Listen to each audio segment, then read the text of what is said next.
ला रिनकोनाडा पृथ्वी पर आकाश के सबसे करीब बसा हुआ स्थान जहां लोग बादलों के ऊपर रहते हैं। इस अत्यधिक ऊंचाई पर 5100 मीटर वायुमंडल काफी पतला हो जाता है और स्थानीय लोग केवल 50% सामान्य ऑक्सीजन लेवल के साथ जीवन बिता रहे हैं। उनके शरीर कुछ ऐसे विकसित हुए हैं कि वो हमसे 2 गुना अधिक रक्त कोशिकाएं बना सके। इस बंजर भूमि पर इतना कम एयर प्रेशर है कि एक भी पेड़ सरवाइव नहीं कर सकता। ये शहर पेरू के एंडीज में स्थित है और यहाँ की ऊंचाई यूरोप के एल्प्स में स्थित जो कि सबसे ऊंची चोटी है से भी 300 मीटर ज्यादा है। यह एक ऐसी जगह है जो आधुनिक जीवन से बहुत दूर है और जहाँ अपराध और खतरा हमेशा करीब रहता है। इस मुश्किल जगह पर लोगों के आने का एक ही कारण है, सोना। कूड़े के ढेर के बीच रहकर और अमीर बनने की उम्मीद में लगभग 50,000 लोग यहाँ आ गए हैं। हम ये देखने जा रहे हैं कि दुनिया के सबसे ऊंचे शहर में लोग कैसे रहते हैं।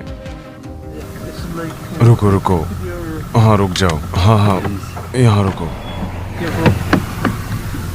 क्या तुम मुझे ऑक्सीजन टैंक दे सकते हो प्लीज? जो लोग समुद्र तल पर रहने के आदी हैं, अगर वे एक दिन में 2000 मीटर से ज्यादा ऊंचाई पर जाते हैं तो उन्हें माउंटेन सिकनेस हो सकती है, लेकिन हमने पहले ही उस ऊंचाई को 2 गुना कर दिया है। Very deep. सिर दर्द, चक्कर आना और जी मचलाना इसके पहले लक्षण है। बाद में खांसी आती है जो आपको सांस लेने में तकलीफ होने की वजह से होती है। तेजी से बढ़ने वाली ऊंचाई की बीमारी के कारण फेफड़ों में तरल पदार्थ जमा होता है। तुरंत सहायता प्राप्त करना बहुत जरूरी है। जो लोग अधिक ऊंचाई पर रहते हैं वे सांस लेते समय लगभग 2 गुना पानी खो देते हैं, इसलिए बहुत सारा पानी पीना महत्वपूर्ण है। Look at the elevation here, friends. वो पहाड़ उस बादल जितना ऊंचा है तो हम बादलों के ऊपर जाएंगे। हम ठीक हैं, हमारी चिंता मत करो। जैसे जैसे ऊंचाई बढ़ती है हम इससे सांस लेते जा रहे हैं। यहाँ के लोगों को इससे फर्क नहीं पड़ता, उन्होंने इससे निपटने का एक तरीका ढूंढ लिया है। वायुमंडल की परत पतली होती जाती है जिससे हवा में सांस लेना मुश्किल हो जाता है। हमें इसकी आदत हो जाएगी। हम जिस स्थान पर जा रहे हैं वो एक माइनिंग शहर है। बस्ती की जमीन और खेती का पानी साइनाइड और मर्क्यूरी जैसे खतरनाक केमिकल से दूषित हो गए हैं, जिनका इस्तेमाल सोने को प्रोसेस करने के लिए किया जाता है। इसलिए हमने अपनी यात्रा शुरू करने से पहले हमारे साथ ढेर सारा खाना और साफ पानी ले लिया है। We're born here. We are adapted to this elevation. हमारे खून में ऑक्सीजन का सामान्य लेवल 95 से 100% के बीच होना चाहिए। जब ऑक्सीजन का लेवल 80% से नीचे चला जाता है तो यह महत्वपूर्ण अंगों को नुकसान पहुंचाता है। मैं अपने ऑक्सीजन लेवल को 72% पर वापस लाने की कोशिश कर रहा हूं, लेकिन ये केवल थोड़े समय के लिए ही काम करेगा क्योंकि हम हर मिनट ऊपर जा रहे हैं। मीलों तक शहरों के चारों ओर ढेर सारा कूड़ा कचरा फैला हुआ है। यहाँ पेड़ पौधों की जगह कूड़े के ढेर लगे हैं। जैसे ही हम वहाँ पहुंचे एक तेज बदबू से मेरा सिर चकरा गया। हम ला रिनकोनाडा में अपने होटल में हैं। हमारा गाइड हमारे लिए ऑक्सीजन टैंक सेटअप कर रहा है। इस होटल का नाम क्या है? Cielo means sky. Use the oxygen tank for 5 minutes first, and after a little break, and another 5 minutes. You need time. Rest a little bit to adapt your body to this elevation. जब मैं car से बाहर निकला तो मुझे चक्कर आ रहे थे। ऐसा लगा जैसे मैं गिरने वाला हूँ। Very normal. चूंकि यहाँ कोई बैंक नहीं है इसलिए लोग अपनी नकदी और सोना अपने पास ही रखते हैं, जिससे चोरी और लूटमार जैसे अपराध बहुत आम हो जाते हैं। हम ये सुनिश्चित करने के लिए 2 पुलिस कर्मियों के साथ काम कर रहे हैं कि हम फिल्म बनाते समय सुरक्षित रहें। वे अंडरकवर पुलिस हैं और हम जहाँ भी जाएंगे वे हमारे पीछे आएंगे। मार्को ने कोका की पत्तियों की तरफ इशारा किया क्योंकि वो सोचता है कि ऊंचाई की बीमारी से बचने का एक उपाय है जो यहाँ आम बात है। मुझे लगता है कि वे ऊंचाई से होने वाली परेशानी से बचने के लिए इसे खाते हैं। वे अपने मुंह में एक तरफ 3 या 4 पत्तियां चबाते हैं। ज्यादातर देशों में इन पत्तियों को गाना गैर कानूनी है। यह एक तरह से हमें सुन्न करती है जो लोगों को रिलैक्स होने में मदद करती है। हो सकता है कि कोई पुलिस अधिकारी इसे ले जा सके। एक बहुत ही व्यस्त और थका देने वाला दिन खत्म हुआ और अगले दिन हम दोबारा इस शहर की खोज करेंगे। सूरज निकलने के साथ हम ला रिनकोनाडा के सेंटर में आए हैं। पुलिस हमारे साथ है। हमारे आसपास का इलाका स्थानीय कैफे, बाजारों और लोगों से भरा हुआ है। भले ही मैं अभी भी उठा हूं, लेकिन ऐसा लग रहा है जैसे मैंने कई दिनों से आराम नहीं किया है। चलना मुश्किल हो रहा है क्योंकि मुझे चक्कर और उल्टी जैसा महसूस हो रहा है। शुष्क हवा से मेरे गले में खराश और मेरे होंठ फट चुके हैं।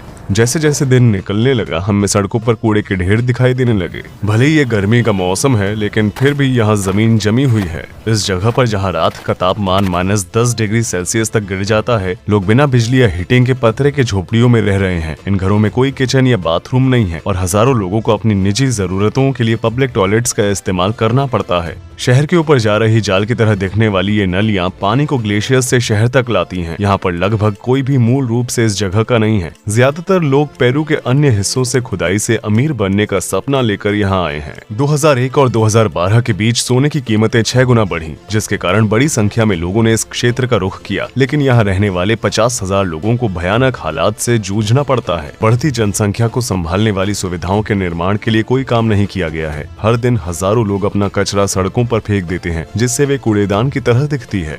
इस कूड़े को उठाने के लिए कोई सरकारी सेवाएं नहीं है, लोग अपने दम पर हैं। सबसे ज्यादा डरावनी समस्या ये है कि यहाँ कोई सीवरेज सिस्टम नहीं है, गंदा पानी सीधे सड़कों पर बहता है। इस फुटबॉल मैदान पर असली घास नहीं है, ये सब आर्टिफिशियल है, क्योंकि इतनी ऊंचाई पर पेड़ पौधे जीवित नहीं रह सकते।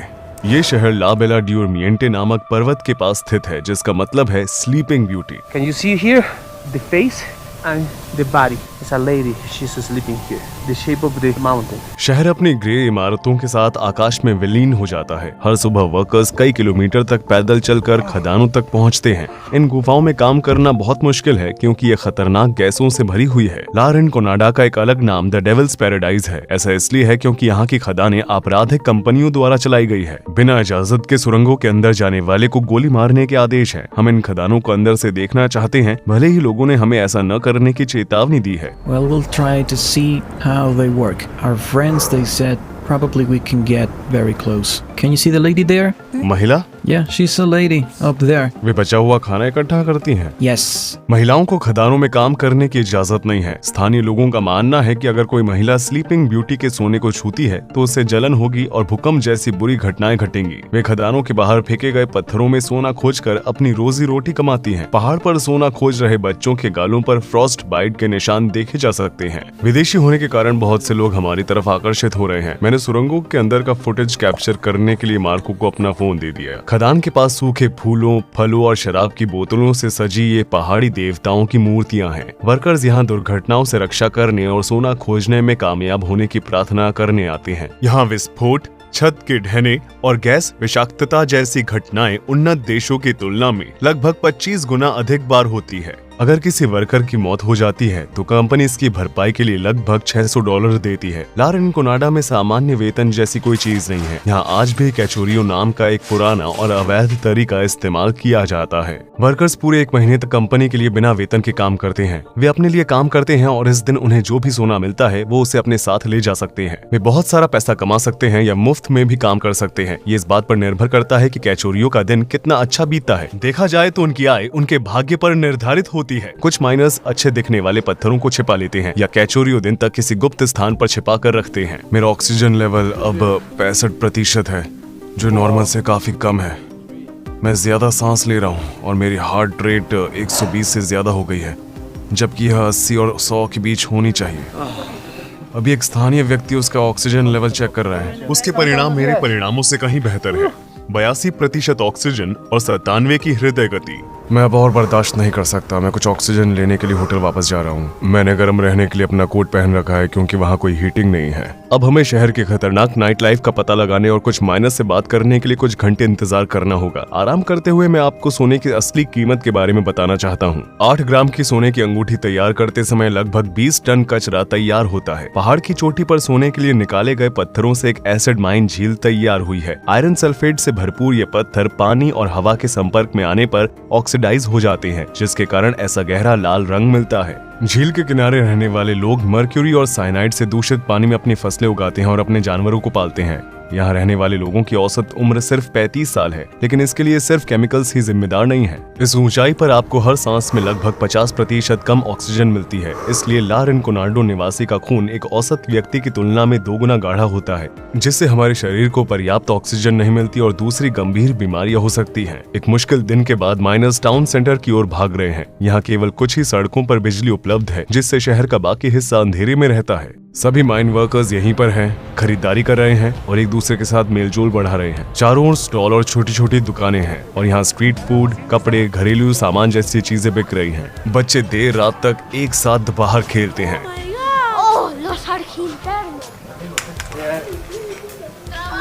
उसकी क्या उम्र है? Solamente colegio primaria y secundaria. ¿Cuán grande es la escuela? No tan grande. ¿Y hay superior? Superior no hay. After they need to move to Puno o Juliaca to study. अगर वे नहीं गए तो क्या होगा? क्या वे भी खदानों में काम करना शुरू कर देंगे? Yes. आप देख सकते हैं यहाँ पर लोग सोने के बदले में सोलिस लेने आते हैं, जो इस देश की मुद्रा है। अभी हम दूसरे एक्सचेंज ऑफिस में हैं। लुटेरों और हमलावरों से बचने के लिए इन्होंने काउंटर के सामने लोहे की सलाखें लगाई हैं। अब हम देखेंगे कि वे सोने को कैसे कन्वर्ट करते हैं। मुझे थोड़ी सांस लेने दो यार। आप जो टुकड़ा देख रहे हैं वो एक वर्कर की पूरे महीने की मेहनत का नतीजा है। अभी सोना मर्क्यूरी के साथ मिला हुआ है और दोनों धातुओं को अलग करने के लिए ब्लो टॉर्च का इस्तेमाल किया जाएगा। 1 ग्राम सोने के लिए लगभग 2 ग्राम मर्क्यूरी हवा में मिल जाती है। इस काम को करने का सबसे कठिन हिस्सा क्या है? Transportar el material. Because remember, there are many bad people or robbers and it's not really safe to transport. इन्हें ला रिनकोनाडा के बारे में क्या पसंद है? En su mayoría no hay nada, porque como puedes ver, todas partes está contaminada. Bueno, puedes ganar bien. देश की औसत से ऊपर कमाई हो जाती है, इसलिए लोग यहाँ आ रहे हैं। सिरदर्द और थकान जैसे लक्षणों को कम करने के लिए यहाँ कई तरह की हर्बल चाय बेची जाती है। We call emoliente. ये किससे बनी है? Water, different herbs and syrup. It's really good. Try a little bit. ये भारी है, इसे पीना बहुत मुश्किल है। We can't go more far. To there is no more electricity, no more lights. And it's better to stop here. ज्यादातर miners अपनी मेहनत की कमाई इन सड़कों पर शराब और नाइट लाइफ में खर्च करते हैं। अगर रहने और काम करने की परिस्थितियां किसी व्यक्ति को नहीं मारती हैं, तो चाकू या एड्स मार देता है। ला रिनकोनाडा में नाइट क्लब सबसे खतरनाक स्थान है। इस सड़क पर माइन वर्कर्स के लिए बार, नाइट क्लब और वैश्यावृत्ति के विकल्प हैं। हम ला रिनकोनाडा के सेंटर में हैं, जो मानव तस्करी, डकैती और हत्या का मुख्य स्थान है। If you look there, you can see the lady. There are many people trying to buy a rose for the ladies here. पूनो पुलिस के अनुसार इस शहर में लगभग 2500 कम उम्र की लड़कियों का शोषण किया जा रहा है। शहर में केवल एक पुलिस स्टेशन है और पेरू सरकार इन अपराधों से निपटने के लिए कोई प्रयास नहीं कर रही है। क्या यहाँ कोई जेल है? No. We call Calabozo. There is like a place, a very small place. शहर में कोई अस्पताल तो होगा, है ना? There is a tiny, very tiny clinic, maybe 2, 3, 4 rooms max. अब हम एक माइनर से मिल रहे हैं जो 12 सालों से ला रिनकोनाडा में काम कर रहा है। वो शहर के एकमात्र जिम का मालिक भी है। दिन भर की कड़ी मेहनत के बाद कुछ माइनर्स अपना पसीना बहाना जारी रखते हैं। रामिरो खुशकिस्मत माइनर्स में से एक है। आपको अब तक मिला हुआ सोने का सबसे बड़ा टुकड़ा कितने ग्राम का था? 200 gramos. Oh wow, he found 300 grams in one piece. This is a lot of gold. क्या आप शादीशुदा हैं? Sí, tenemos 3 niños. Están en la universidad. क्या आप अपने बच्चों को खदानों में काम करने की सलाह देंगे? No, porque es muy peligroso. यहाँ माइनर्स को लूट लेते हैं। ऊंचाई का आपके शरीर पर क्या असर होता है? Sí, mira, a pesar de que yo soy de Piuno, tenía ese problema. Así que venir aquí a 5000 metros sobre el nivel del mar empieza a ser un reto. Problemas digestivos primeros, 3 días de sufrimiento. Después de 3 días el metabolismo empieza a adaptarse. औसतन एक minor कितना पैसा कमाता है? Varía, a veces sube, baja y sube. Aquí uno ganaría más o menos alrededor de 2000 soles peruanos, un poco más. खदानों में काम करने से आपके हाथ बहुत प्रभावित होते हैं। Me golpeé accidentalmente con una roca mientras intentaba separar el mineral del oro. Entonces estás usando una piedra para aplastar y de repente ¡bam! Heridas, especialmente en este lado cuando estás aplastando. क्या कभी कोई minor मारा गया है? Es muy constante. La mina, dicen muchos, es para hombres fuertes. No se refieren a la fuerza en tamaño muscular. Principalmente se trata de fuerza mental, de dominar, resistir teniendo en cuenta la altura. No es tan fácil. Estamos a 5000 metros sobre el nivel del mar. भले ही ला रिनकोनाडा आने और सोने का एक बड़ा टुकड़ा खोजने का सपना बाहर से आकर्षक लगता है, लेकिन ज्यादातर माइनर्स और उनके परिवार कभी भी वो दौलत हासिल नहीं कर पाते जो वे चाहते हैं। पेरू सरकार सोने की खदानों में अवैध कारोबार और वर्कर्स के साथ हो रहे दुर्व्यवहार के बारे में सालों से चुप है। इन सभी स्थितियों के बावजूद लोग दुनिया की सबसे ऊंची बस्ती में बेहतर जीवन का मौका तलाशते रहते हैं। यहाँ समाप्त करते हुए आपको बस यह याद दिलाना है कि अब मेरे सभी वीडियो एक ही चैनल पर है। मेरा लेटेस्ट वीडियो वो है जिसमें मैंने दुनिया के सबसे घनी आबादी वाले आइलैंड सांता क्रूज डेल इस्लोटे में शूट किया है। एक फुटबॉल फील्ड से थोड़ा बड़े क्षेत्र में 816 लोग करीब रहते हैं। आइलैंड इतना भरा हुआ है कि एक इंसान अपना रोजाना का व्यायाम कुत्ते के मल के पास कर रहा है और यहाँ की उलझन भरी जिंदगी नए समाधान लेकर आती है। जब से हम इस आइलैंड पर पहुँचे हैं तब से हमें हर जगह लोग दिखाई दे रहे हैं, फिर चाहे हम कहीं भी क्यों न घूमें। लोग हर कोने से आ और जा रहे हैं। भीड़ से भरी इन सड़कों पर अकेले रहना नामुमकिन है। यहाँ बने हर एक घर के छोटे छोटे कमरों में दर्जनों लोग एक साथ रहते हैं। इस कमरे में कितने लोग रहते हैं? यह एक औसत घर का औसत कमरा है। आप चौंक जाएंगे जब आप देखेंगे कि दूसरे लोग कैसे रहते हैं। अभी यहाँ क्लिक करें और मेरा नया वीडियो देखें। देखते हुए मेरे नए चैनल को सब्सक्राइब करना न भूलें, जहाँ आपको और भी ज्यादा कंटेंट देखने को मिलेगा। हमारी अगली शानदार यात्रा के लिए वहाँ पर आपसे मिलते हैं।